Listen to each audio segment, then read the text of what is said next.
everyone, welcome back to Sunday Live Chain. Thank you so much guys for tuning in. I'm here to update you of what's going to happen on Muvhango from the 6th to the 10th of June 2022 on Monday. Azwindini threatened to interdict Mukondeleli's family and stop the burial. Tenda orders abduction of an enemy. Marang is unimpressed with James and Tenda on Tuesday.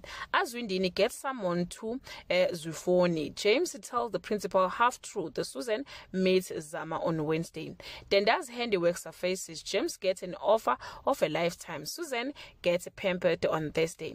Azwindini is outraged when his livestock is stolen and he finds out that the ancestors are punishing him for refusing to go to Zwiwoni. Vangani is freaked out when he's ordered to accompany Azwindini to Zwiwoni. He has to make a peace with the fact that he could lose his life. Imani decides to approach Moipone to help Lisedi on his quest to find out about his grandfathers on Friday. Azwindini and Vangani begin the journey to Zwiwoni, fought with supernatural happenings. Susan is visited by Lowani with an unusual request from the woman of Tate.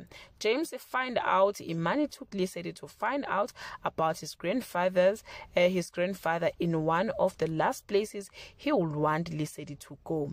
Guys, this is all I have for today. You can leave your comment below and share your opinion. Bye.